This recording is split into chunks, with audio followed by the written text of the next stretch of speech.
नमस्कार सभी को। दोस्तों, आज हम जिस खबर की बात करने जा रहे हैं, हो सकता है वो आपको एक साइंस फिक्शन की मूवी का सीन लगे, बट ऐसा नहीं है। ये हकीकत है। और हकीकत क्या है? अभी आप उसको कल्पना करिए कि एक भारी भरकम ट्रेन जो सिर्फ 2 सेकंड के अंदर 700 किलोमीटर प्रति घंटे की रफ्तार पकड़ के आपके आंखों के सामने से ओझल हो जाए। और ये जो मैं आपको कल्पना करने को कह रहा हूं ना, एग्जैक्टली यही चीज चाइना ने पॉसिबल करके दिखा दी है। चाइना के national university of defence technology ने अपनी नई सुपर कंडक्टिंग मैगवेल ट्रेन का सफल परीक्षण कर लिया है। देसी भाषा में कहें तो एक ऐसी ट्रेन जो महज 2 सेकंड में 700 किलोमीटर प्रति घंटे की स्पीड पकड़ सकती है, उसका सफल परीक्षण चाइना ने कर लिया है। और इस टेस्ट ने न केवल पिछले सारे रिकॉर्ड तोड़ दिए हैं, बल्कि दुनिया को यह भी सोचने पे मजबूर कर दिया है कि क्या अब हमारा जो जमीनी सफर है वो सच में आसमान की उड़ान से भी तेज होने वाला है। तो आज की इस वीडियो में हम इसी टॉपिक को आसान भाषा में समझेंगे, जानेंगे कि चाइना ने ये रिकॉर्ड कहाँ पे बनाया है, इसके पीछे दरअसल टेक्नोलॉजी कौन सी काम कर रही है, और सबसे जरूरी बात है कि क्या चाइना इसका इस्तेमाल केवल टेक्नोलॉजी के लिए करेगा, ट्रेन इसकी कब तक चलेंगी, कब तक ये ह्यूमन के लिए पॉसिबल हो पाएगा, इनफैक्ट हो पाएगा भी कि नहीं, क्योंकि ये स्पीड बहुत बहुत ज्यादा है।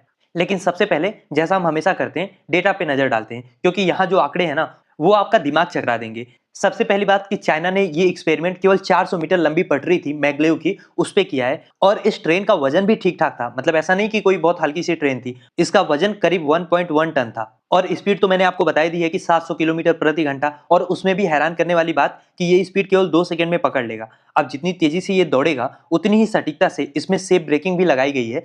यानी स्पीड और ब्रेक चाइना दोनों एक्सपेरिमेंट में सफल रहा है। और चाइना के सरकारी मीडिया ने जब इसका वीडियो जारी किया तो दुनिया ने देखा कि कैसे एक चांदी जैसी चमचमाती हुई चीज तेजी से ट्रैक पे निकल जा रही है, धुंधली सी ट्रेल छोड़ते हुए। और वैज्ञानिकों की माने तो ये स्पीड इतनी तेज है कि इंसानी आंखें इसको ट्रैक भी नहीं कर सकती हैं। अब सवाल यहाँ पे ये उठ रहा है कि आखिर ये पॉसिबल हुआ कैसे, क्योंकि ये तो अपने आप में बहुत बड़ी अचीवमेंट है। तो देखिए, इसके पीछे 4 बड़े टेक्निकल पिलर्स हैं जिन्हें चाइना के वैज्ञानिकों ने पिछले 10 सालों की कड़ी मेहनत से हासिल किया है। सबसे पहली बात है सुपर कंडक्टिंग मैग्नेट का। देखो, सामान्य मैग्नेट जो होता है, जो चुंबक होता है, उसके मुकाबले सुपर कंडक्टिंग मैग्नेट को बहुत कम तापमान पे ठंडा रखा जाता है। उसके बाद इसमें जो बिजली का प्रभाव होता है वो जीरो रेजिस्टेंस पे, यानी कि बिना किसी रुकावट के होता है, जिससे एक बहुत ताकतवर मैग्नेटिक फील्ड पैदा होता है। इसके अलावा दूसरी सबसे अहम बात जो ये स्पीड देती है वो ये है कि यहाँ पे ट्रेन और ट्रैक के बीच में कोई फिजिकल कांटेक्ट नहीं होता है। ट्रेन ट्रैक से कुछ सेंटीमीटर ऊपर हवा में तैरती रहती है, और जब फिक्सन खत्म हो जाता है, जब आपस में टकरा नहीं रहे हैं तो कोई फिक्सन नहीं है, फिक्सन खत्म होते ही रफ्तार की सीमा भी खत्म हो जाती है। और सबसे अहम बात, इसमें कोई पारंपरिक इंजन नहीं यूज किया जाता है। ट्रैक के भीतर जो कॉइल्स लगी होती हैं उसमें बिजली इतनी तेज ऑन एंड ऑफ होती है कि ये एक चलती हुई मैग्नेटिक लहर पैदा करती है, ठीक है। और उसी लहर के सहारे ट्रेन भी आगे की तरफ खिंचती जाती है और पीछे से उसको धक्का भी मिलता है। अब थ्योरेटिकली ये कहने में जितना आसान लग रहा होगा, प्रैक्टिकली उसको कर पाना उतना ही मुश्किल होता है, क्योंकि 2 सेकंड में 700 किलोमीटर की रफ्तार पकड़ना, इसके लिए कम से कम बिजली की एक मैसिव ब्लास्ट चाहिए होगा। तो उसके लिए चाइना ने एक ऐसा इन्वर्टर टेक्नोलॉजी विकसित कर लिया है जो एक साथ भारी मात्रा में ऊर्जा को ट्रैक के ऊपर पंप करता है। अब जाहिर सी बात है, चीन ने ये सारी चीजें रातों रात तो की नहीं होंगी। चीन ने जो अपनी पहली मैगलेव ट्रेन है इस तरीके की, वो 30 साल पहले ही विकसित कर ली थी। संघाई मैगलेव जो आज भी दुनिया की इकलौती commercial high speed maglev service है, उसकी रफ्तार ऑलरेडी 430 किलोमीटर प्रति घंटा है। लेकिन अभी वाला एक्सपेरिमेंट उससे भी कई गुना आगे है, और इसी टीम ने जुलाई 2025 में 648 किलोमीटर प्रति आवर की रफ्तार इस पे हासिल कर ली थी। यानी ये एक्सपेरिमेंट पैरेलली बहुत लंबे समय से चल रहा है, और 6 महीने के बाद इन्होंने अपनी रफ्तार 50 किलोमीटर और बढ़ा ली है, जो ये बता रहा है कि चाइना केवल दूसरे देशों पे ही अग्रेसिव नहीं है, वो उतनी अग्रेसिवली अपनी R&D, अपनी रिसर्च एंड डेवलपमेंट को भी आगे बढ़ा रहा है। और इस प्रोजेक्ट के जो मुख्य डिजाइनर हैं ली जी, प्रोफेसर ली जी, उनका कहना यह है कि वो इस टेक्नोलॉजी का इस्तेमाल केवल ट्रेन तक तो सीमित रखेंगे नहीं। अनुमान ये लगाया जा रहा है कि इतनी जबरदस्त इलेक्ट्रोमैग्नेटिक एक्सेलरेशन का इस्तेमाल एरोस्पेस और डिफेंस में भी किया जाएगा। अगर आपको लग रहा है कि एरोस्पेस और डिफेंस में इसका क्या ही काम हो सकता है, तो मैं आपको एग्जांपल के लिए बताऊं, जैसे रॉकेट को जमीन से जो एक शुरुआती धक्का देना होता है ना, उसके लिए इस सिस्टम का उपयोग किया जा सकता है, जिससे ईंधन की भारी बचत हो सकती है। इसके अलावा समुद्र में विमानों को छोटे छोटे रनवे से उड़ाने के लिए इस तरीके का इलेक्ट्रोमैग्नेटिक फील्ड बनाया जा सकता है। हाइपरसोनिक वेपन्स और मिसाइलों के परीक्षण के लिए भी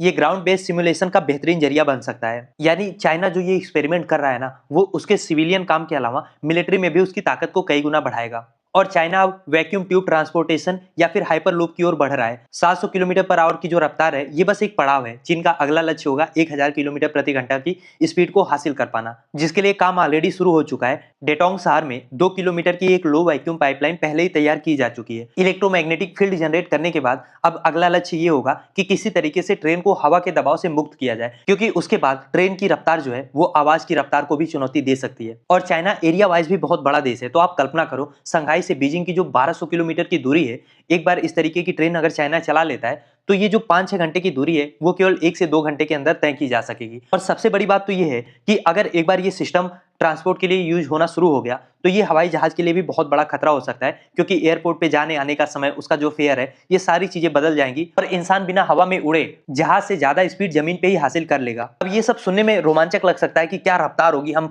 पलक झपकते ही कहीं भी पहुंच जाएंगे, लेकिन देखना ये भी होगा कि क्या ये इंसानों के लिए सुरक्षित है, क्योंकि फिर हमें जी फोर्स को भी समझना होगा। अगर कोई ट्रेन 2 सेकंड में 700 किलोमीटर की रफ्तार पकड़ेगी तो आप सोचो उसमें बैठे हुए पैसेंजर को भी झटका लगेगा, वो किसी फाइटर पायलट या अंतरिक्ष यात्री जैसा अनुभव जमीन पर ही करेंगे। इससे बेहोशी और गंभीर चोट लगने का भी खतरा बना रहेगा। हालांकि जो एक्सपर्ट हैं जो इसका टेस्ट कर रहे हैं उनका कहना यह है कि पैसेंजर वर्जन में रफ्तार को इतना तेजी से बढ़ाने की कोई जरूरत नहीं है, उसको धीरे धीरे बढ़ाएंगे। ट्रेन को 700 किलोमीटर की रफ्तार पहुंचने में शायद 2 सेकंड ना लगे, 5 से 10 मिनट लगेगा, तब तक जो यात्री हैं उसमें वो कंफर्टेबल हो जाएंगे। हालांकि यहाँ पे सबसे ज्यादा ध्यान देने वाली बात यह होगी कि इतनी हाई स्पीड सिस्टम के लिए एकदम प्रिसीजन गाइडवेज की जरूरत होगी। मतलब अगर पटरियों में बाल बराबर भी फर्क आया ना तो इतनी रफ्तार एक बहुत बड़े हादसे में भी बदल सकती है। हालांकि चीन का दावा यह है कि उन्होंने इलेक्ट्रिक सस्पेंशन गाइडेंस के जरिए ट्रेन की स्टेबिलिटी की समस्या को भी हल कर लिया है। पर जो भी है, फिलहाल के लिए ये बहुत बड़ा एक्सपेरिमेंट, बहुत बड़ा माइलस्टोन चाइना ने हासिल कर लिया है। चीन की ये तरक्की भारत के लिए भी एक मैसेज है कि हम अभी बुलेट ट्रेन के जो मुंबई से अहमदाबाद तक जाएगा उसी प्रोजेक्ट पे काम कर रहे हैं, जिसका डिजाइन स्पीड केवल 300 से 350 किलोमीटर के आसपास रहेगा।